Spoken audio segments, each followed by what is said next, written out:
ايه رجول رجول বিসমিল্লাহির রহমানির রহিম পড়বেন আমার সাথে সাথে।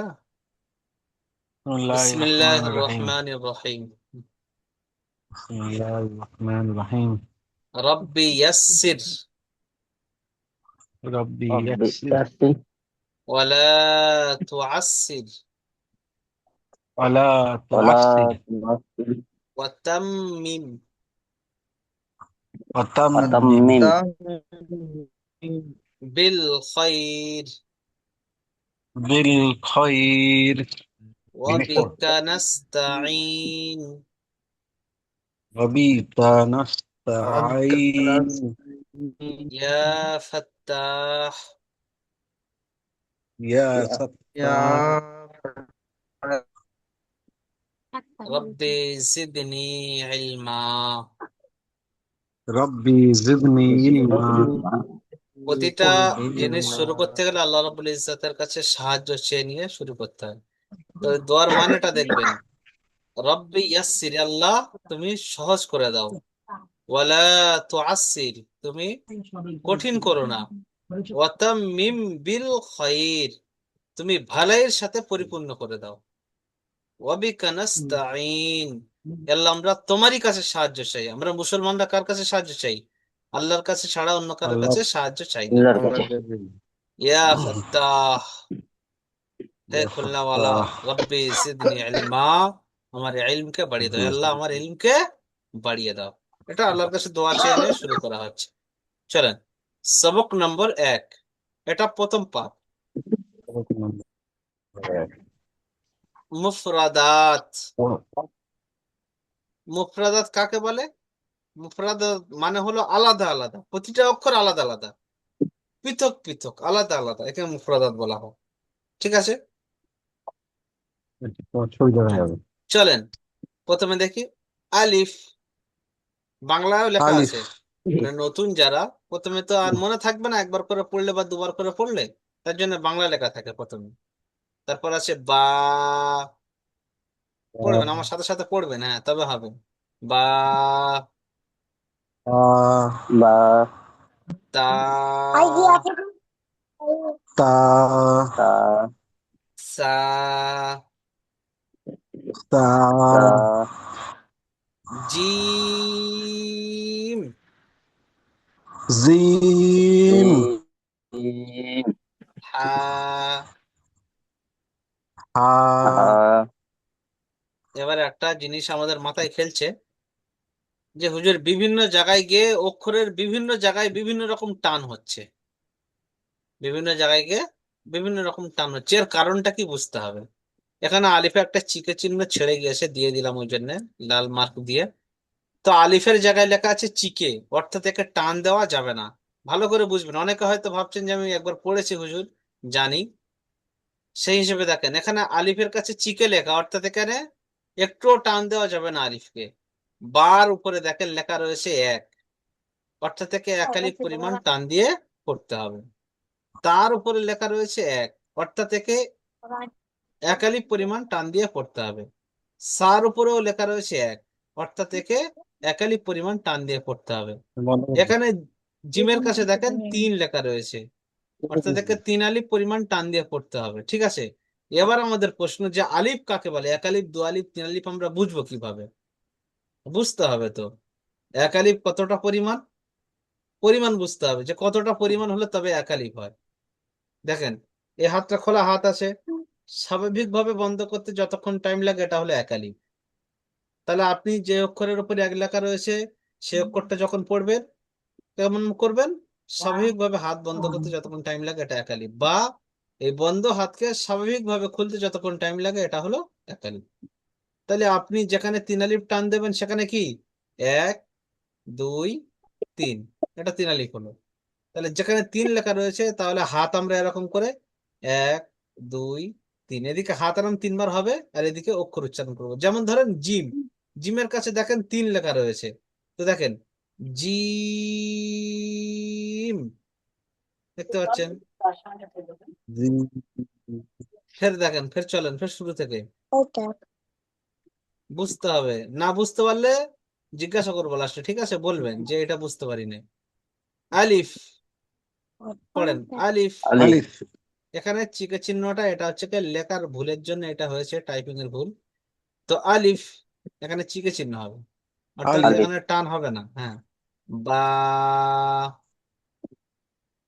বা বা কেন টান দিচ্ছি? এর উপরে এক লেখা রয়েছে, এক আলিফ টান দিচ্ছি। দেখেন, তা।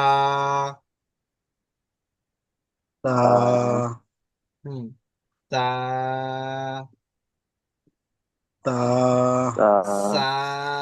সা, জিভের আগা তা আর উপরের দাঁতের আগা। সা। সা। তা সা। তা হুম, তা এটা তা, এটা সা, এটা তা, তা এটা হলো তা। তা এটা জিভের আগা তা এবং উপরের দাঁতের গোড়ার সাথে লেগে উচ্চারণ। আর সা জিভের আগা এবং উপরের দাঁতের আগার সাথে লেগে উচ্চারণ হবে, সা। ঠিক আছে, চলো। তা জিম, একে তিন আলিফ টান দেবো, তিন লেখা রয়েছে দেখেন। জিম হ্যাঁ, জিম। টান বেশি হয়, হবে যেন কম যেন না হয়। জিম হুম। হা। হা এক লেখা রয়েছে। হা আ হুম। খ। খ হয়তো কয় লেখা রয়েছে? এক। তো একে এক আলিফ টান দিলাম। দাল, টানেন। দাল দাল এখানে তিন লেখা রয়েছে, এই জন্য একে তিন আলিফ টান দেবো। ঠিক আছে, চলেন। জাল,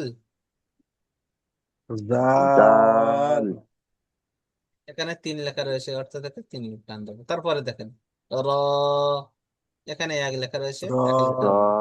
হ্যাঁ, বলেন, র। র র জা। জা জা হুম, এক লেখা রয়েছে, সবসময় খেয়াল রাখবেন। হ্যাঁ, সিন।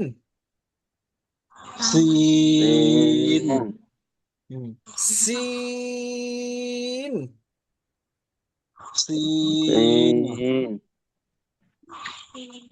তারপরে দেখেন, শিন, এটা মোটা আওয়াজ, এটা পাতলা আওয়াজ, সিটি মারার মতো। সিন সে প্রেসার কুকার আওয়াজ হয় না, জি পাতলা আওয়াজ একদম। সিন প্রথমটা, সিন, আর দ্বিতীয়টা শিন। সিন শিন। সিন হুম, চলেন। সত। صاد صاد বত। ضاد তিন আলিফ, তিন আলিফ। রবিউল ভাই, দেখবেন হ্যাঁ, এখানে অনেক কিছু শেখার জিনিস আছে। অনেকে ভাবেন হয়তো যে এসব তো জানি অক্ষর, কিন্তু অক্ষরের ভিতরে এই যে নতুন নতুন সিস্টেম অনেকে পড়েছে কিন্তু এই টুকটাক। এই যে আলিফে একটু টান দেওয়া যাবে না, বাই কেন এক লেখা আছে, কেন দুই লেখা আছে, কেন তিন লেখা আছে, জানা গেল।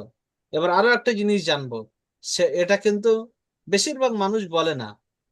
এই যে তারা তারা চিহ্নগুলো, এগুলো কেন দেয়া আছে? কি এর তো কারণ আছে, কোনো কোনো না কোনো কারণ তো আছে, সে কারণটা কি? এগুলো হলো পুর অক্ষর। পুর মানে এই অক্ষরগুলো যখন পড়তে হয় তখন আওয়াজটা মোটা করে আর মুখটা গোল করে পড়তে হবে। যেমন স, এটা দেখছেন, স, দেখতে পাচ্ছেন, صاد র। ضاد কিন্তু রর ক্ষেত্রে কিছু ব্যতিক্রম আছে, মানে রর উপরে এখানে যেরকম প্রতিটা অক্ষর বাংলা অক্ষরে আসে না, ও আকার আসে, হর্ষই আসে, হর্ষও আসে। তো এই রর উপরে যখন আকার উচ্চারণ হবে, ঠিক আছে, তখন শুধু এই রটা পুর হবে, অর্থাৎ মুখটা গোল করে আওয়াজটা মোটা করে পড়তে হবে। পুর মানে কি? মুখ গোল করে আওয়াজ মোটা করে পড়া, এর নাম হলো পুর। মুখ গোল করে আওয়াজ মোটা করে পড়া। তো র সর্ব অবস্থায় পুর হয় না, কিন্তু বাদ বাকি যত অক্ষর আছে এই স্টার লাগানো আর কি। স, এটা পুর অক্ষর। দ, এটা পুর অক্ষর। তো আমরা পুরো সবকটা পড়বো না, এই পর্যন্ত দত পর্যন্ত পড়বো, কারণ যাতে আমাদের জন্য সুবিধা হয়। ঠিক আছে, চলেন আরো একবার দেখবো। এবং প্রতিটি অক্ষরের আকৃতি কেমন বুঝবো? আলিফ, আলিফ। আলিফ। হ্যাঁ, কেমন দেখতে? আমরা ইংলিশ থেকে এক সবাই জানি, বা একটা দাঁড়ির মতো সোজা, এটাকে বলা হয় আলিফ। এবার দেখেন, দ্বিতীয়টা আছে কি? বা। ঠিক আছে। বা। বা। হুম। তো এই বাটা কেমন বার নিচে। দেখতে? দেখেন, এই একটা নৌকা মতো বানালাম, নৌকার মতো বানিয়ে নিচে একটা নুক্তা দেবো। একে কি বলা হয় এগুলোকে? এই ফোঁটা ফোঁটা গুলোকে কি বলা হয়? নুক্তা। নকটা। তো নিচে একটা নুক্তা দেবো, নকটা। হবে বা। তারপরের অক্ষরটা কি আছে? বার পরের অক্ষর, বার পরের অক্ষর কি আছে ভাই? তা। তা।